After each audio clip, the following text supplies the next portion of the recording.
Hello everyone, welcome to another trip report. In today's flight, we'll be aboard JetBlue's Flight 1736 from Minneapolis-St. Paul to Boston Logan.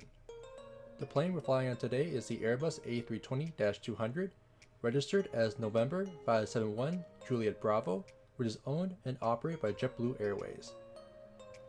Coming into view is our Airbus A320 that will be taking us on our 2.5-hour journey to Boston, so let's enjoy seeing her park into the gate.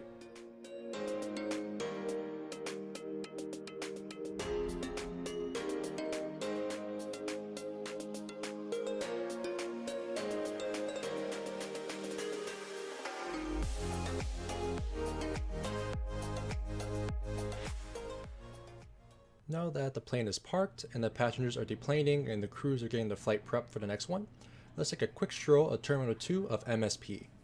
Terminal 2 is one of two terminals here at Minneapolis-St. Paul International Airport, and it is a smaller terminal having only H gates. The only airlines that operate here are Condor, Iceland Air, JetBlue, Southwest, and Sun Country as of March 2020. The terminal for some odd reason reminds me of a clean hospital or doctor's office. Does that feeling resonate with any of you, or is that just me? Comment that down below if you have any feelings about it.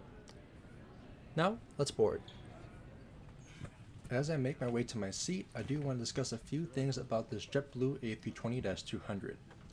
As the model name implies, this is the current engine option of the A320, but JetBlue does have the new engine option on order.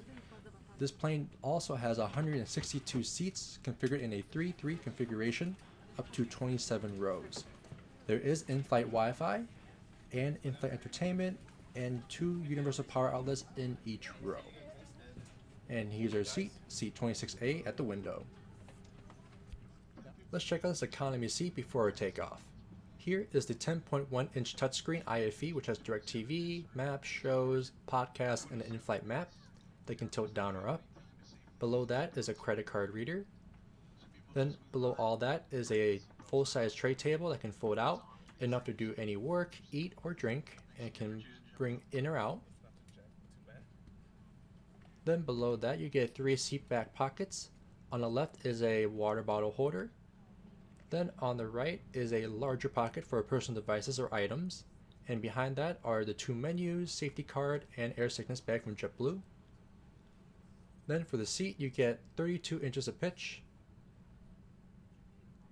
18 inches of width, then 2 inches of recline with a shared armrest and 1 control for your IFE.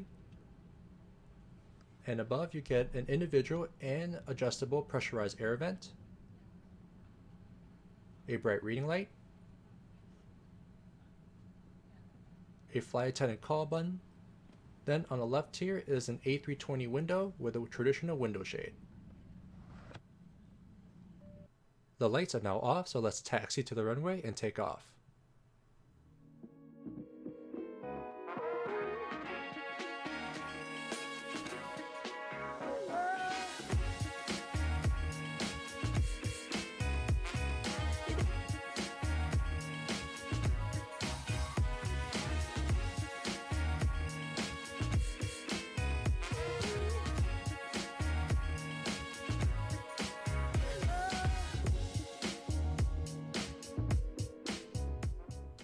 Now that we are in the air, let's check out the food service.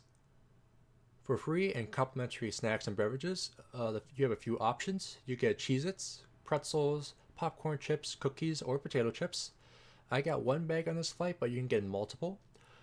Then for beverages, for free, you can get Pepsi products, juices, Canada Dry, or water, along with hot coffee or tea. For items you may have to purchase with a credit card, no cash or checks, there's wine, beers, and other spirits. Then you have a few snack boxes called the Eat Up boxes from JetBlue, such as the Fuel Up, Savor Up, Pick Me Up, and Party Up.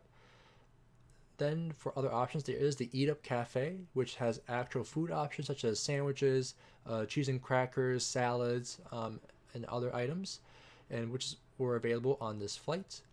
But the only items I did purchase on this flight was the Party Up box, so let's go to Future Me and check out the Party Up box. Hey guys, it's me in the future. After spending a couple days in the great city of Boston, here is the unboxing and testing of the Party Up box provided by JetBlue. This is one of the 4 boxes provided on the flight, and I didn't get to eat on the flight as I was pretty good from the snacks and drinks we got as complimentary. So here's a quick box tour of the box itself. It's actually pretty small, about the size of my hand, and I have about 7-inch hands. So let's take a quick look and open it up and see what you get. For the snacks, you get beef salami slices, then a pack of wet wipes available to clean your hands or your face afterwards, and a fun-sized pack of traditional milk chocolate M&Ms, a pack of Half Pops popcorn flavored in butter with sea salt, a small bar of Fig Newtons, and a pack of cheese crisps. So all in all, these are the items that you get inside the Party Up box for a $9 box available from JetBlue. Now, back to past me to check out the rest of the flight. I really want to show you guys the rest of this JetBlue flight. Unfortunately, with the lighting conditions and with my camera equipment, it wasn't more feasible. So we're going to make our final approach and landing into Boston, and I'll provide you the ratings here. For the seat, gets a 3 out of 5. This is an above average economy seat, especially with the 32 inches of pitch, 18 inches of width. Oh, it was super amazing. Like I said in previous videos, I have abnormally longer legs, so we have the leg room there was amazing. And then if I ever want to shift my posture, the extra inch in the width there helps a lot. But again, this is an economy seat, so I can go as far as 3 out of 5 in economy. If I was in, say, a business class seat in Delta or United, like the Polaris and Delta One seats, those would go further, like 4 out of 5 or 5 out of 5. But since this is economy, max is 3 out of 5. Next up for food, gets a 3.5 out of 5. This, like the seat before, was above average. The food was very tasty and delicious, especially the complimentary stuff. Like these items usually are a little bit more pricey snack items in your local grocery store or supermarket. So it was pretty cool that these were complimentary part of your airfare for this flight.